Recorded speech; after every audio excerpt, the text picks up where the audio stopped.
Hello साथियों, आप सभी को मेरा नमस्कार। आज हम बात करने जा रहे हैं वन रक्षक और वनपाल भर्ती 2021 के बारे में।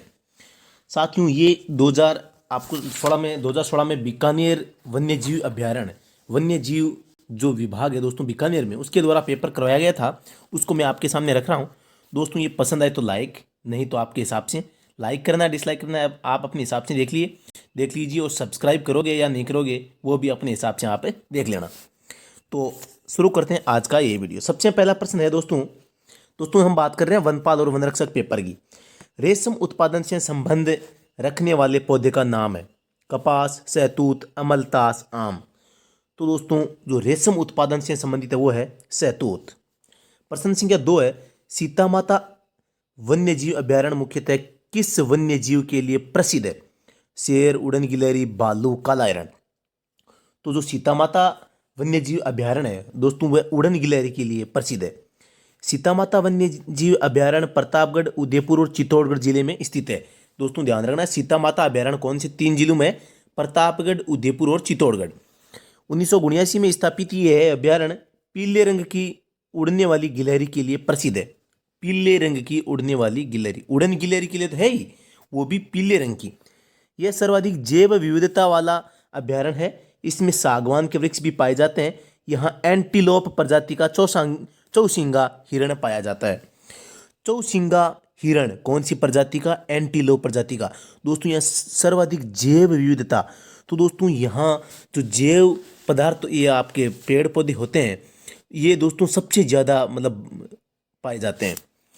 अगली प्रश्न की बात करें, प्रश्न संख्या 3 है, राजस्थान में पेट्रोल रिफाइनरी कहाँ लगाई जाने वाली है? लीलाना, बायतू, पचपदरा, बाड़मेर।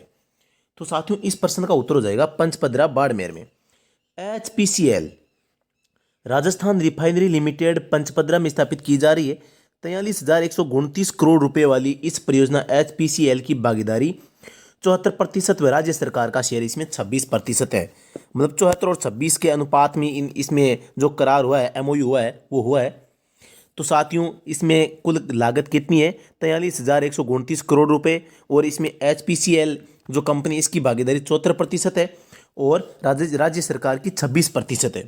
अगला प्रश्न देखते हैं, प्रश्न संख्या 4 है, भारत में बाघ परियोजना शुरू की गई 70 में, 71 में, 72 में और 73 में। तो साथियों इस प्रश्न का उत्तर हो जाएगा 1973 में। भारत में बाघ परियोजना की शुरुआत 7 अप्रैल 1973 को हुई।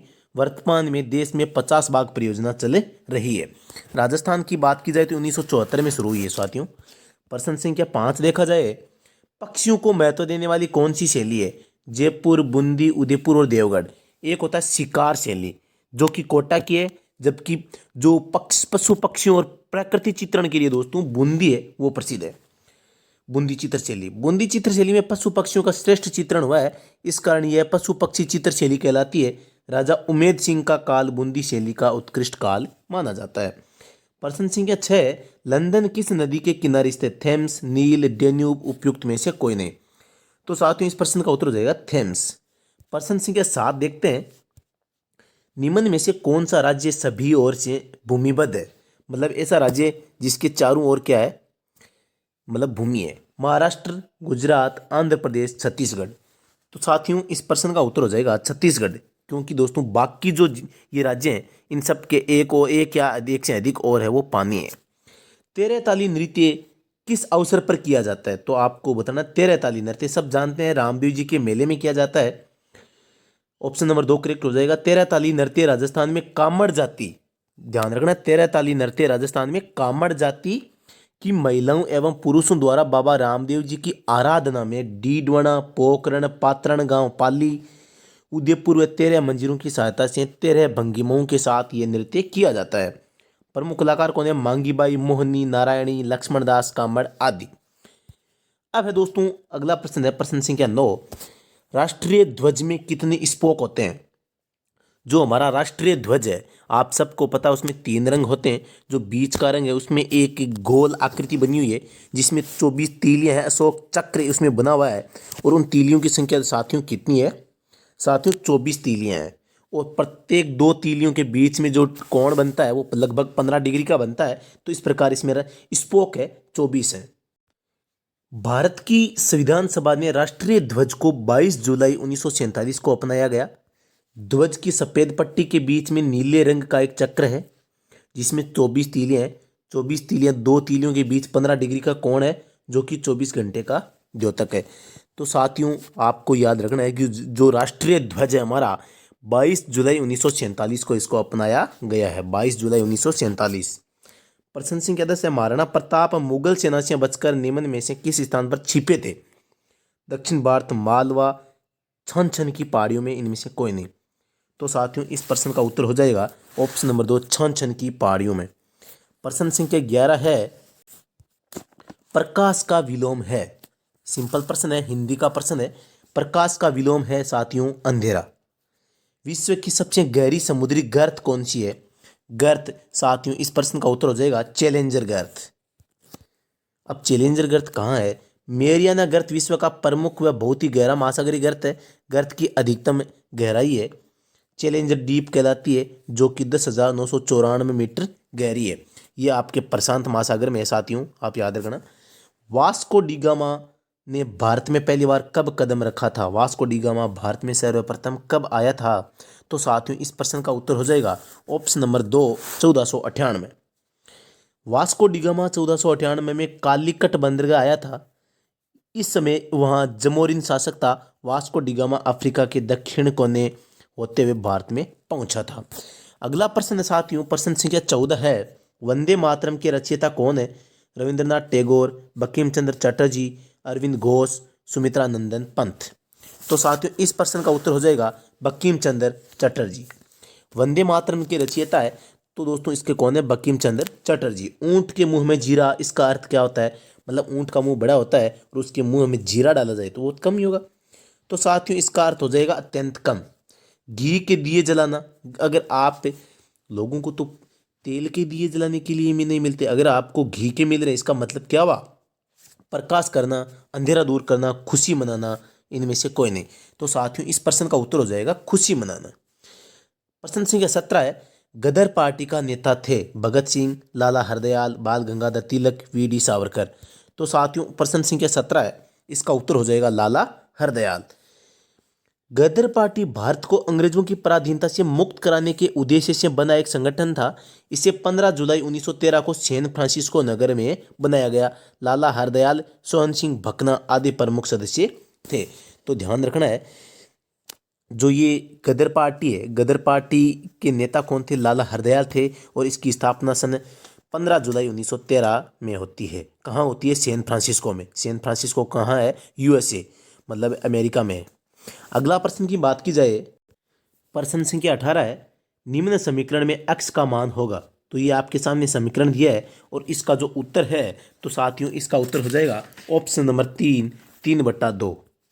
प्रश्न संख्या 19 है, उसी प्रकार का है, आपको हल करना है इस प्रश्न का। आप इसका उत्तर हो जाएगा ऑप्शन नंबर 1। प्रश्न संख्या 20 है, जिसमें ये लिखा हुआ है कि एक घड़ी 320 रुपये में खरीदी गई, अब उसे कितने में बेचा जाए कि उसे 12.5% का लाभ हो। तो साथियों, आपको इसमें 12.5% है वो लाभ कमाना है, तो 320 में 12% और जो ऐड हो जाएगा। तो साथियों, इस प्रश्न का उत्तर हो जाएगा 360 रुपये।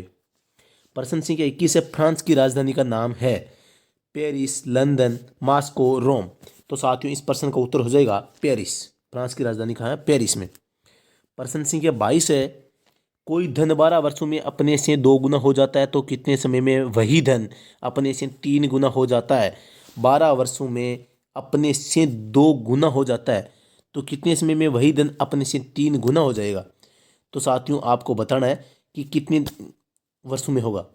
तो साथियों, इस प्रश्न का उत्तर हो जाएगा ऑप्शन नंबर 4, मतलब 24 वर्षों में। एक पिता की आयु पुत्र की आयु से 2 गुनी है। 20 वर्ष पूर्व पिता की आयु पुत्र की आयु से 12 गुना हो तो पिता की वर्तमान आयु क्या होगी? तो साथियों, इस प्रश्न का उत्तर हो जाएगा ऑप्शन नंबर 3, 44 वर्ष। प्रश्न संख्या हमारा 24 है, सुरेश तथा वरुण की आयु का अनुपात 3:5 है तथा इनकी आयु का योग 80 वर्ष है। 10 वर्ष बाद इनकी आयु का अनुपात क्या होगा? तो ये अनुपात से संबंधित प्रश्न है साथियों। इस प्रश्न का उत्तर हो जाएगा 2:3।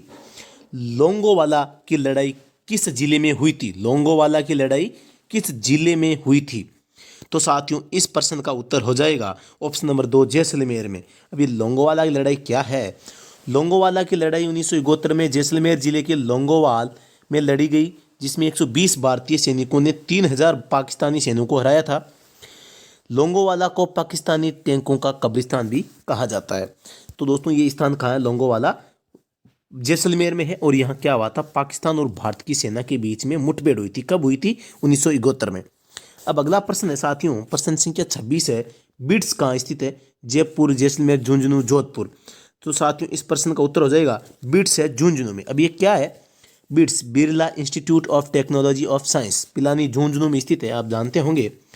प्रश्न संख्या 47 है, केवलादेव राष्ट्रीय उद्यान कहाँ स्थित है? तो दोस्तों आपको पता होगा कि राजस्थान में 3 राष्ट्रीय उद्यान है, उनमें से केवलादेव राष्ट्रीय उद्यान है साथियों कहाँ है? भरतपुर में। केवलादेव गना पक्षी विहार भरतपुर में स्थित है। 1956 में स्थापित इस विहार को राष्ट्रीय उद्यान का दर्जा 26 अगस्त 1981 को दिया गया। 1985 में इसे यूनेस्को की प्राकृतिक विश्व धरोहर में शामिल किया गया। यह गोल्डन ट्राइंगल दिल्ली, आगरा, जयपुर व NH 11 पर स्थित है। प्रश्न संख्या 28 है, जसवंत थड़ा कहाँ है? जयपुर, जोधपुर, जैसलमेर, उदयपुर। तो साथियों इस प्रश्न का उत्तर हो जाएगा जोधपुर। जसवंत थड़ा जोधपुर में। जोधपुर में स्थित जसवंत थड़ा राजा सरदार सिंह द्वारा महाराजा जसवंत सिंह की याद में सफेद संगमरमर से निर्मित शाही स्मारक है। प्रश्न संख्या 29 है, पनामा नहर किन 2 महासागरों को जोड़ती है? तो साथियों इस प्रश्न का उत्तर हो जाएगा आपके प्रशांत महासागर व अटलांटिक महासागर। ऑप्शन नंबर 1 है करेक्ट हो जाएगा कि प्रशांत महासागर व अटलांटिक महासागर को ये आपस में जोड़ती है। पनामा नहर प्रशांत व अटलांटिक महासागर को जोड़ती है। यह नहर 72 किलोमीटर लंबी व 90 मीटर चौड़ी है। अगला प्रश्न है, प्रश्न संख्या 30 है, ग्रेट बैरियर रीफ किस महाद्वीप के समीप है? तो साथियों इस प्रश्न का उत्तर हो जाएगा ऑस्ट्रेलिया। जो ग्रेट बैरियर रीफ है ये साथियों ऑस्ट्रेलिया के समीप स्थित है।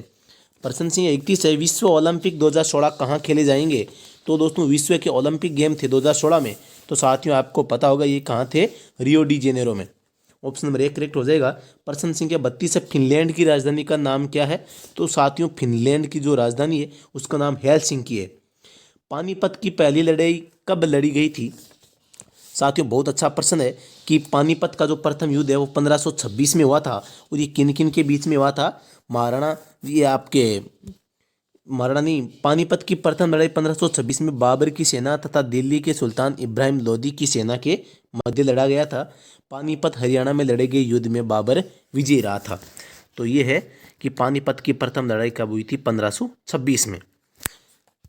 प्रश्न संख्या हमारा 34 है, दिल्ली में कॉमनवेल्थ गेम्स कब हुए थे? दिल्ली में कॉमनवेल्थ गेम कब हुए थे दोस्तों? 2010 में ये गेम हुए थे। राजस्थान का वह एकमात्र मंदिर जहाँ चूहे बहुत अधिक मात्रा में मिलते हैं। तो साथियों एकदम सिंपल प्रश्न है। प्रश्न संख्या इसका उत्तर हो जाएगा करणी माता का मंदिर। करणी माता का मंदिर बीकानेर के देशनोक में स्थित है। इस मंदिर को चूहों का मंदिर भी कहा जाता है। यहाँ पाए जाने वाले सफ़ेद चूहे काबा कहलाते हैं। तो ध्यान रखना है दोस्तों, करणी माता देशनोक बीकानेर चूहों की देवी के नाम से जाने जाते हैं और सफ़ेद चूहों को काबा कहा जाता है। प्रश्न संख्या 36 है, राजस्थान के राष्ट्रीय राजमार्ग की लंबाई सबसे अधिक है? राजस्थान का कौन सा राष्ट्रीय राजमार्ग है जिसकी लंबाई सर्वाधिक है? 15, 12, 8, 9, 17। तो साथियों इस प्रश्न का उत्तर हो जाएगा NH जो 15 है साथियों उसकी लंबाई सर्वाधिक है। अब ये NH 15 कहाँ से कहाँ गुजरता है? राजस्थान में सर्वाधिक लंबा राष्ट्रीय राजमार्ग 15 है। यह पठानकोट से समख्याली गुजरात तक जाता है। राजस्थान के गंगानगर, हनुमानगढ़, बीकानेर, जैसलमेर, बाड़मेर, जालौर तक ये विस्तृत है साथियों। अगला प्रश्न देखते हैं। प्रश्न संख्या 37 है, जूनागढ़ दुर्ग का निर्माण किस राजा ने करवाया था? जूनागढ़ जो बीकानेर में है साथियों, महाराजा राय सिंह, महाराजा जय सिंह, मान सिंह, ईश्वर सिंह। तो साथियों इस प्रश्न का जो उत्तर है वो हो जाएगा महाराजा राय सिंह। ऑप्शन नंबर 1 है वो इसका सही हो जाएगा। महाराजा राय सिंह 1589 से 1593 तक जूनागढ़ दुर्ग का निर्माण करवाया। मुंशी देवी प्रसाद ने राय सिंह को राजपूताने का कर्ण कहा है। ये भी दोस्तों आपको ध्यान रखना है कि मुंशी देवी प्रसाद ने राय सिंह को राजपूताने का कर्ण कहा है। ये प्रश्न आ सकता है कि राजस्थान में बीकानेर का कौन सा शासक है वो राजपूताने का कर्ण के नाम से जाना जाता है। तो कौन है? राय सिंह, महाराजा राय सिंह। और महाराजा राय सिंह को राजपुताने का करण किसने कहा? मुंशी देवी प्रसाद ने। और इनका संबंध बीकानेर रियासत से है। प्रश्न संख्या 38 है, जोहड़बीड़ कंजर्वेशन रिजर्व कहाँ है? जोहड़बीड़ ये बीकानेर में है साथियों। अगला प्रश्न है, हाल ही में प्रदेश के वन मंत्री ने मरुधरा बायोलॉजिकल पार्क का शिलान्यास किया है, किस जिले में किया है? आपको ये बताना है। तो साथियों ये बीकानेर में किया है। किसका? Marudhara biological park. प्रश्न संख्या 40 है, ताल छापर अभ्यारण्य किस जिले में स्थित है? तो साथियों ताल छापर है वो चूरू जिले में। आप सबको पता होगा कि बहुत बार प्रश्न यहाँ से पूछा जा चुका है। साथियों ये कृष्ण मार्ग मतलब काले हिरणों के लिए भी प्रसिद्ध है, ये सबसे इंपॉर्टेंट है। जूनागढ़ दुर्ग का पुराना नाम क्या था? मेहरानगढ़, चिंतामणि, लोहागढ़, इनमें से कोई नहीं। तो साथियों इस प्रश्न का उत्तर हो जाएगा जो जूनागढ़ दुर्ग है इसका पुराना नाम है चिंतामणि। प्रश्न संख्या 42 है, भैंसरोडगढ़ अभ्यारण्य किस जिले में स्थित है? तो दोस्तों भैंसरोडगढ़ जो दुर्ग है वो किस जिले में है? चित्तौड़गढ़ जिले में। अगला प्रश्न देखते हैं। प्रश्न संख्या 43 है, सामान्यतः वायुमंडलीय दाब होता है। तो वायुमंडलीय दाब कितना होता है ये बताना है आपको। तो ये 760 मिलीमीटर पारा स्तंभ है। ऑप्शन नंबर 4 करेक्ट हो जाएगा। प्रश्न संख्या 44 है, सड़क पर चलने की अपेक्षा बर्फ पर चलना कठिन होता है, क्योंकि? क्या कारण होता है कि आप बर्फ पर चलना कठिन होता है? बर्फ सड़क से सख्त होती है। सड़क बर्फ से सख्त होती है। जब हम अपने पैर से धक्का देते हैं तो बर्फ कोई प्रतिक्रिया व्यक्त नहीं करती। बर्फ में सड़क की अपेक्षा घर्षण कम होता है। बिल्कुल दोस्तों यही काम है, क्योंकि बर्फ पर हम आसानी से इसलिए नहीं चल सकते क्योंकि उसके ऊपर घर्षण नहीं होता। प्रश्न संख्या 44 का दोस्तों ऑप्शन नंबर 4 करेक्ट हो जाएगा। प्रश्न संख्या 45 है, प्राकृतिक गैस में मुख्यतः होता है एथेन, मेथेन, प्रोपेन, एसोटिलीन। तो मेथेन होता है साथियों। सोने के आभूषण बनाने के लिए जो धातु मिश्रित की जाती है वह होती है, सोने के आभूषण जब बनाते हैं तो दोस्तों उनके जो जॉइंट होते हैं उनको लगाने के लिए दोस्तों इसमें मिश्र धातु काम में ली जाती है। इसके रूप में कौन सी धातु होती है? कॉपर धातु काम में ली जाती है। प्रश्न संख्या 47 है, जल का अधिकतम तापमान घनत्व होता है लगभग। तो साथियों बहुत सिंपल है, कई बार एग्जाम में पूछा जा चुका है कि जल का अधिकतम घनत्व किस टेम्परेचर पर होता है? 4 डिग्री सेंटीग्रेड पर होता है साथियों। भारत का एकमात्र शीत मरुस्थल लद्दाख, पूर्व कामंग, लाचेन, चंबा। तो साथियों इस प्रश्न का उत्तर हो जाएगा ऑप्शन नंबर 1 लद्दाख। भारत का एकमात्र शीत मरुस्थल कौन सा है? लद्दाख। लद्दाख को भारत का कोल्ड डेजर्ट यानी ठंडा रेगिस्तान भी कहा जाता है। सर्दियों में यहाँ का तापमान 0 डिग्री से 28 डिग्री के बीच होता है, जबकि गर्मियों में 3 डिग्री से 30 डिग्री के बीच में होता है। भारत की संविधान सभा ने राष्ट्रीय ध्वज को सर्वप्रथम कब स्वीकार किया? दोस्तों बहुत अच्छा प्रश्न है, पीछे आ भी चुका है दोस्तों। इसको भारतीय संविधान ने इसको 22 जुलाई 1947 को इसको अंगीकार किया था। प्रश्न संख्या 50 है, राज्यसभा के लिए न्यूनतम आयु होती है 25 वर्ष, 21 वर्ष, 30 वर्ष, 35 वर्ष। तो साथियों इसकी उम्र है वो 30 वर्ष होती है। याद रखना जो लोकसभा है उसके लिए जो न्यूनतम आयु है वो साथियों 25 वर्ष है, जबकि जो राष्ट्रपति उपराष्ट्रपति है साथियों उसके लिए जो उम्र है तो वो साथियों 35 वर्ष है। राज्यसभा की साथियों ये आपके राज्यसभा की 30 वर्ष हो गई, लोकसभा की 25 वर्ष हो गई, राज्यपाल की 35 वर्ष, राष्ट्रपति की भी 35 वर्ष। तो साथियों ये उम्र है आपको ध्यान रखनी है कि जो न्यूनतम आयु है वो कितनी होनी चाहिए। राज्यसभा 30 है, लोकसभा 25 है, राज्यपाल 35 है, राष्ट्रपति भी 35 है। तो इस प्रकार इनको ध्यान रखना। साथियों ये प्रश्न पेपर था कार्यालय उपवन संरक्षक बीकानेर, जो कि दोस्तों 2016 में इसके द्वारा पेपर करवाया गया था। राजस्थान में 2016 में वन रक्षक एवं वनपाल की भर्ती आई थी। तो साथियों उस भर्ती को जितने भी हमारे कार्यालय उपवन संरक्षक कार्यालय हैं प्रत्येक जिले में, तो साथियों उनके द्वारा स्वयं के द्वारा पेपर है वो कंडक्ट करवाया गया था। इसलिए राजस्थान में प्रत्येक जगह अलग अलग पेपर था। उसी के हिसाब से बीकानेर का पहला पेपर है वो मैंने आपके सामने रखा है। साथियों मुझे पूरी उम्मीद है ये आपको ज़रूर पसंद आया होगा। दोस्तों पसंद आया है तो लाइक शेयर ज़रूर करें, और नहीं आया तो कोई बात नहीं, अगला पेपर है वो और भी इससे अच्छे तरीके से मैं आपके सामने रखूँगा तो वो आपके समझ में आ जाएगा। तो दोस्तों अभी के लिए इतना ही, फिर से मिलते हैं नेक्स्ट वीडियो में। आपको ये पेपर कैसा लगा कमेंट में ज़रूर लिखें, आपके लिए यूजफुल है या नहीं है, आपको ये क्या लग रहा है इस पेपर को देखकर। तो साथियों कमेंट ज़रूर करें। धन्यवाद। जय हिंद, जय भारत।